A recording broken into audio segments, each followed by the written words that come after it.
talk to yourself like THS for 3 days. Rewire your brain. The way you speak to yourself is far more than just an internal monologue. It's a powerful form of neural signaling. Each phrase, each sentence you think or whisper to yourself is translated into a cascade of neurochemical activity. The brain doesn't just hear your thoughts, it responds to them. This response includes the release of specific neuromodulators, chemicals that influence how neurons communicate with each other and how effectively they work together over time. When you say to yourself, "I can't do this," you're not merely expressing doubt. You're sending a biological signal that activates threat detection systems and reinforces stress-related pathways, particularly those involving the amygdala and hypothalamic pituitary adrenal HPA axis. This increases levels of cortisol and norepinephrine, which prepare your body to respond to perceived danger, but also inhibit complex problem solving and learning. Now contrast that with saying, "This is difficult, but I'm learning how to do it." That statement, though subtle in difference, keys an entirely different network in your brain. Instead of triggering fear-based responses, it engages the prefrontal cortex, the area responsible for planning, decision-making, and emotional regulation. Even more critically, it taps into the brain's dopaminergic system. Dopamine, often misunderstood as the pleasure chemical, is actually about motivation and learning from feedback. When you frame a challenge as an opportunity for growth, you send a signal that says, "Keep going. This is worth your effort." Dopamine gets released in anticipation of success, not just in response to it. That anticipation is what fuels persistence, and it's highly sensitive to language. Neuroscience has shown that self-directed speech, especially when done in the second person. You can handle this, or with your own name. You're naming. You've done harder things. You creates a measurable shift in cognitive control. It acts as a psychological distancing technique, which increases objectivity and reduces emotional reactivity. In fact, brain scans show that this kind of self-talk recruits similar circuits as when you receive encouragement from another person. The implication here is enormous. You can literally become your own coach, your own motivator, by learning how to speak to yourself in a way that optimizes your neurochemistry. And importantly, your brain doesn't know the difference between a self-directed criticism and an external one. The stress pathways light up the same way. This means that repeated negative self-talk is functionally no different, biologically speaking, than being verbally attacked by someone else every day. The toll that takes on neural integrity, especially in areas responsible for learning, memory, and emotional resilience, is significant. Over time, it leads to a shrinkage of the hippocampus and a sensitization of the amygdala, making you more reactive, less adaptable, and more vulnerable to anxiety or depression. But here's the upsiding: the brain is plastic. It is constantly changing, constantly adapting based on the input it receives. So if you begin to provide it with language that cues safety, growth, and effort, you are effectively shifting your baseline neurochemical state. You're building a brain that's more motivated, more focused, and more capable of overcoming challenge, not through force, but through alignment. For 3 days, try an experiment. Anytime you catch yourself thinking, "I can't," or "This is too hard," pause. Replace it with a phrase like, "This is challenging, but I'm adapting," or "This is how I get stronger." These aren't platitudes. These are functional neural directives. You're not tricking your brain, you're training it. And that training, repeated and consistently even for a short time, begins to shift which networks get activated by default. In essence, you start building a brain that's wired for resilience. And that rewiring begins with the language you choose, moment by moment, starting now. The language you use with yourself doesn't just float around in your mind, it forms pathways in your brain. These pathways, or neural circuits, become stronger the more they are used, a phenomenon known as experience-dependent plasticity. When you repeat a specific kind of self-talk, whether it's empowering or disempowering, you're training your brain to make that style of thinking more automatic. Over time, The networks involved in those thoughts become more efficient, faster to activate, and harder to override. This is not metaphorical. It's a measurable structural change in the cortex.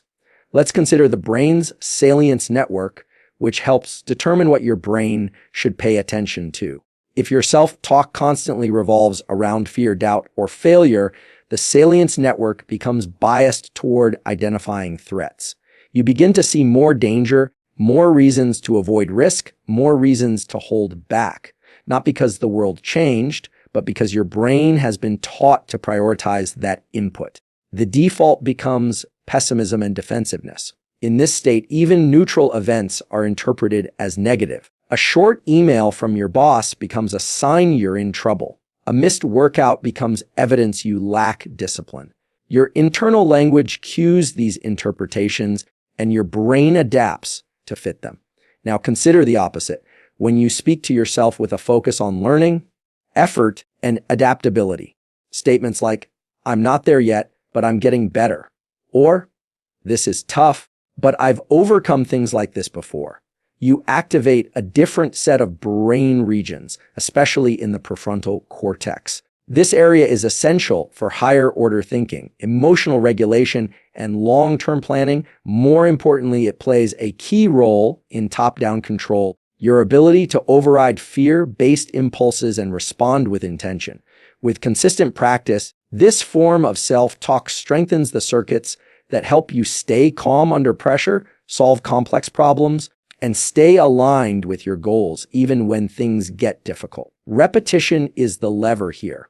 Neural circuits strengthen through frequent activation. The phrase, "neurons that fire together, wire together," is a core principle of neuroplasticity. So if your automatic response to difficulty is, "I'm not good enough," that circuit gets faster, stronger, and more dominant. But if you interrupt that loop and replace it, even once, with something like, "I'm in the process of becoming better at this," you create competition in your brain. Do this consistently, and the newer, more adaptive circuit begins to outcompete the older, destructive one. What's particularly fascinating is that the brain is sensitive to the structure of the language you use, not just the content. Telling yourself, "I am strong," activates identity-based pathways, which are very sticky and hard to change. Saying, "I'm getting stronger," introduces movement, growth, and malleability. The latter is more effective because it aligns with how the brain prefers to learning through small, incremental feedback loops that adjust predictions and improve behavior over time. In this way, your language can create the conditions for long-term transformation. Another aspect to consider is emotional tagging. When you repeat a phrase during a moment of strong emotion, such as stress, fear, or excitement, it becomes more deeply embedded in your memory systems. This means that the way you talk to yourself during high-stakes or difficult situations is especially powerful in shaping your future reactions. If your internal dialogue in those moments is calm, clear, and supportive, the brain tags that language as a successful response pattern. It becomes easier to access the next time you're under pressure. This is not just psychological resilience. It's a neurobiological adaptation. So if you want to change how your brain operates under stress, change the language you use when it's difficult. Not once, repeatedly. For 3 days, commit to catching the automatic negative statements and replacing them with intentional, constructive ones. You're not just changing how you feel in the moment. You're literally reshaping the networks that determine how you think, feel, and act in the future. Every sentence is a stimulus. Every phrase is a signal. Your brain is always listening, and it remembers what you repeat. The words you say to yourself are not just mental constructs. They're physical signals that affect your entire body. This is the essence of embodied cognitioning, the understanding that the mind is not separate from the body, but deeply integrated with it. When you speak to yourself, whether silently or aloud, your nervous system listens and responds. This is a biological process, not just a psychological one. The body interprets self-talk as a form of instruction, and this interpretation happens through physiological changes that you can measure. Changes in heart rate respiration, posture, muscular tension, and hormonal levels. Consider what happens when you say something like, "Can't I handle this?" Even if you don't say it out loud, the mere thought of it can cause your body to contract. Breathing becomes shallower, heart rate may increase, and muscles, particularly in the shoulders and neck, begin to tense. These are not symbolic reactions. They're the result of your brain preparing your body for perceived threat. It's activating the sympathetic nervous system, what we typically call fight or flight. This state might be useful if you were actually in danger, but if all you did was misplace your keys or make a mistake at work, this internal alarm system does more harm than good. The body reacts to the language, not the reality. Now flip the script. Let's say you encounter a stressful situation and tell yourself, "This is hard, but I've faced challenges before and figured them out." When you use that kind of language, something entirely different happens. The nervous system down regulates. Breathing becomes deeper and more rhythmic. Cortisol levels drop, the parasympathetic nervous system, your rest and recover mode begins to take over. Your body is still alert, but it's no longer in panic mode. Instead of reacting impulsively, you're now positioned to respond intentionally. This connection between language and body isn't limited to stress. It extends to performance and motivation. If you say, "I feel strong today," your body aligns with that. Studies in psychophysiology have shown that language can improve or impair physical performance. In some experiments, simply repeating empowering phrases before a task, like "I've trained for this" or "I'm ready," led to measurable improvements in endurance and coordination. That's not placebo. That's a change in neural activation patterns that optimize motor performance, energy allocation, and focus. The brain is always integrating top-down and bottom-up information. Top-down refers to thoughts and beliefs. Bottom-up refers to physical sensations and external stimuli. Self-talk is a power top-down input. When your thoughts align with your goals and physiological needs, your whole system works better. But when your thoughts are misaligned, when you use language that contradicts your intentions, your system becomes fragmented. You might want to focus, but your body is in a state of agitation. You might want to stay calm, but your inner dialogue keeps triggering a stress response. There's another layer to this: posture and vocal tone. If you say, "I'm okay," while slouched over and mumbling, your nervous system receives mixed signals. The language says one thing, but the body says another. But if you say, "I'm okay," while standing tall, breathing deeply, and speaking clearly, your nervous system interprets the message more fully. The integration of voice, breath, and posture amplifies the signal. In this way, self-talk is not just about what you say. It's about how you say it. Try this as a practice for the next 3 days. When you wake up, say something simple to yourself out loud. "I'm ready for today," or "Let's see what I can build." Speak clearly and with intention. Pay attention to how your body reacts. Throughout the day, whenever you feel tension or doubt creeping in, pause. Check your posture. Breathe, then speak to yourself in a way that invites calm, confidence, or courage. Whatever the situation demands, don't wait until you feel strong to speak powerfully. Speak powerfully, and the feeling will often follow. This isn't a psychological trick. It's a neural mechanism.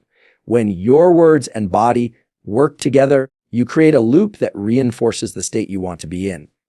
The brain is listening to your language and using it to set the tone for your physiology. Over time, these responses become your new baseline, not by accident, but by design. When you affirm yourself using realistic and specific language, you trigger a powerful neurochemical response centered around the brain's dopamine system. Dopamine is often misunderstood as simply the pleasure chemical, but that's an oversimplification. Its true role is in motivation, reinforcement, and learning from effort. It's the neurotransmitter that helps you persist through difficulty, stay engaged in meaningful tasks, and derive satisfaction from progress rather than perfection. This is why how you talk to yourself matters so much, especially when it comes to reinforcing behavior. Let's break this down. When you engage in self-talk like, "I'm proud I showed up today," or "I handled that conversation better than last time," you are providing your brain with clear, specific cues of success. These cues act as feedback. The dopamine system responds to this feedback by strengthening the neural circuits associated with the action you just reinforced. This is how behavior becomes habit, not through force, but through the brain learning what's worth repeating. On the other hand, when your self-talk is vague or overly critical, such as, "I'm not doing enough," or "I should be better by now," you rob the dopamine system of useful input. The brain doesn't know what action to reinforce, so it reinforces nothing. Worse, it may even begin to associate effort with failure, leading to avoidance behaviors. Over time, this erodes motivation, not because you lack discipline, but because the neurochemical systems that drive persistence aren't being properly engaged. The key here is specificity. General praise, like "I'm awesome," doesn't do much because the brain needs a direct connection between the behavior and the reward. But if you say, "I focused for 25 minutes without distraction," and that's a win, the brain locks in on the exact behavior and says, "That worked. Worked? Do it again." Dopamine is released not only after a success, but also in anticipation of repeating something that previously led to progress. This is what gives you the internal drive to keep going, even when the external rewards are minimal or delayed. What's also important to understand is that the dopamine system thrives on progress, not perfection. The most effective self-talk doesn't wait until the goal is achieved. It celebrates incremental movement, small wins, slight improvements, daily consistency. When you acknowledge effort, even when the outcome isn't ideal, you teach your brain that taking action is valuable in itself. This creates a feedback loop that sustains motivation over time. You don't have to succeed all at once. You just have to move. There's another benefit to this approach. It increases emotional resilience. When you habitually reinforce your own effort, you become less dependent on external validation. This internal self-reward system allows you to stay grounded and driven, even when no one else is noticing your work. It gives you control over your emotional state and reinforces autonomy, which is a major factor in long-term well-being and performance. Try this for the next 3 days. At the end of each day, write down 1 or 2 specific things you did that align with your goals, no matter how small. Then speak them out loud. Say, "I completed my writing session today, even though I didn't feel like it." Or, "I responded calmly in a situation that used to trigger me." Notice how your body feels when you say it. That sense of internal satisfaction. That's dopamine at work, reinforcing the behaviors that support who you want to become. The more you practice this, the more naturally it will happen. Eventually, your brain starts scanning for things to reward throughout the day. You become more aware of your wins, more tuned into your progress, and more eager to take action. All of this starts with a simple shift in how you talk to yourself. Not with empty positivity, but with grounded, specific affirmation tied to effort. When you do this consistently, you don't just feel more motivated. You rewire your dopamine system to serve you. That's how real, sustainable change begins. The subconscious mind is not a mystical concept. It's a real biologically grounded system that processes vast amounts of information below your conscious awareness. It governs many of your habits, beliefs, automatic behaviors, and even your baseline emotional state. One of the primary ways the subconscious is influenced is through repetition. And when it comes to repetition, self-talk is one of the most direct and effective forms of input you have. What you say to yourself over and over again becomes the template your brain uses to interpret the world and your place in it. The brain has evolved to prioritize patterns. When it detects a phrase or belief that appears consistently, it starts to treat that input as a stable truth. Even if it's not accurate, this is part of how neuroplasticity works. If you repeat to yourself, "I am always behind, I can't keep up," or "I'm not good at this," Those phrases get encoded into subconscious memory systems, especially in areas like the basal ganglia and the medial prefrontal cortex. These are the regions involved in habit formation and identity processing. Over time, your brain builds automatic responses based on those repeated statements, so they no longer feel like opinions. They feel like facts. This is how negative self-talk becomes self-fulfilling. The brain learns to expect struggle, and so it unconsciously steers your behavior toward confirming that belief. You might procrastinate, withdraw, or hesitate, not because you lack capability, but because your subconscious has absorbed a message that says, this isn't going to go well. The subconscious isn't trying to sabotage you. It's trying to be efficient. It's operating from the blueprint you gave it, one built on repetition. Fortunately, the reverse is also true. You can update that blueprint. Repetition of intentional, adaptive self-talk is one of the most powerful ways to reprogram the subconscious mind. If you consistently tell yourself, I'm improving, or I'm someone who follows through, or I'm learning to stay calm under pressure, those messages begin to overwrite the old ones. Your subconscious starts to expect progress, resilience, and consistency. And because the brain wants congruence between what it expects and what you experience, it will subtly guide your behavior to match those new internal scripts. This process is most effective when the language is emotionally charged and repeated during moments of heightened awareness, like right after waking up, just before sleep, or during emotionally intense experiences. These are the windows when the subconscious is most impressionable as brainwave states shift toward alpha and theta frequencies. In these states, the barrier between conscious and subconscious loosens, allowing new input to sink in more easily. That's why the first and last things you say to yourself each day are especially powerful. They set the tone for your identity. It's important to note that the language you use should be believable. If your current reality is filled with doubt and difficulty, saying something unrealistic, like everything is perfect, won't stick. It may even create more resistance. Instead, use bridging statements. I'm learning how to trust myself, or I'm building momentum. These are both true and forward moving. Over time, these subtle shifts add up.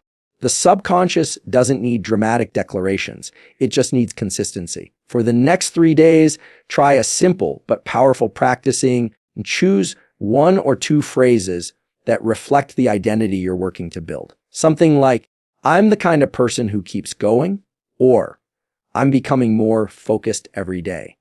Repeat them silently in your mind when you wake up, when you feel challenged, and before you go to sleep. Say them with intention, not as a mantra to recite mechanically, but as a message you want your subconscious to internalize. The results may not be immediate, but the process is cumulative.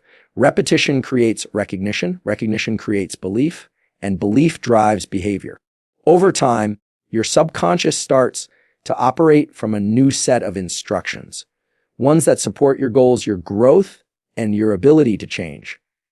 You're not tricking your brain, you're training it. And that training begins with the words you say to yourself again and again until they become part of who you are.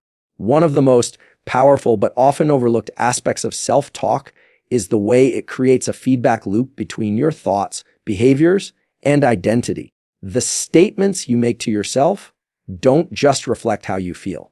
They shape who you become. Every time you repeat a phrase like, I always mess things up, you're not just commenting on your performance, you're reinforcing a self-image.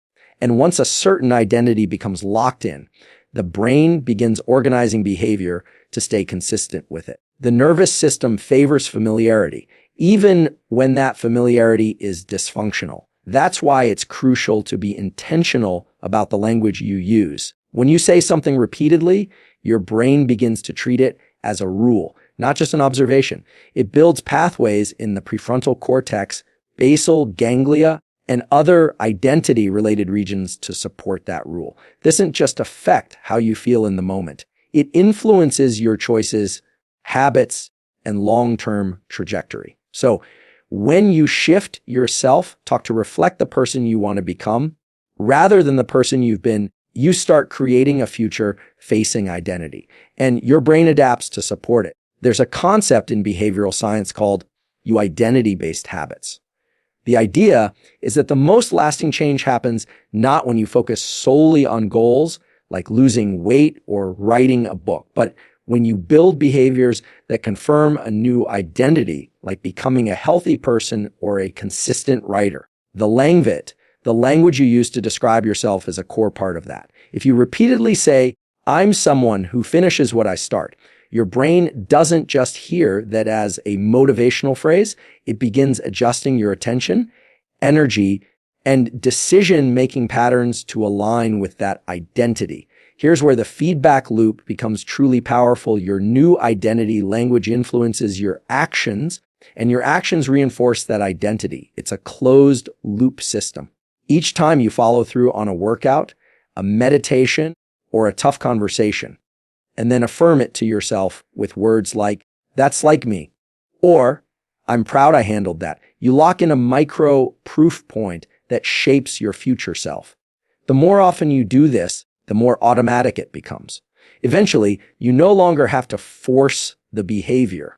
It becomes who you are. But this process doesn't start with behavior. It starts with language. It starts with how you speak to yourself in the quiet moments, when no one's watching, when it would be easy to fall back into old narratives. In those moments, you can choose to either repeat the story that's kept you stuck or initiate a new one that reflects the version of yourself you're building. This is the foundation of self-directed neuroplasticity, consciously choosing thoughts and words that direct your brain's wiring toward growth. This isn't about lying to yourself or pretending to be someone you're not. It's about anchoring to the version of you that exists in potential and reinforcing it through repetition. The brain doesn't know the difference between what's vividly imagined and what's physically experienced, especially when emotions are involved. That's why the identity you describe to yourself repeatedly becomes the one your nervous system starts to normalize and replicate. Say it enough, and your brain begins looking for ways to confirm it. Try this over the next 3 days.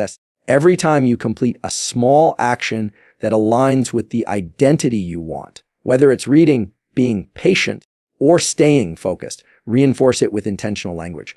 Say to yourself, "That's who I am," or "I do hard things," or "I'm showing up consistently." These may seem like simple phrases, but they act as signals to the brain, telling it what kind of person to build you into. Over time, this language creates a structure for change. Not just because it sounds good, but because it taps into the neural machinery that shapes your behavior and identity. The brain listens to repetition. It remembers patterns. When your self-talk reflects the identity you want to grow into, you initiate a transformation from the inside out. You're not just motivating yourself. You're programming the system to support the version of you that's waiting to emerge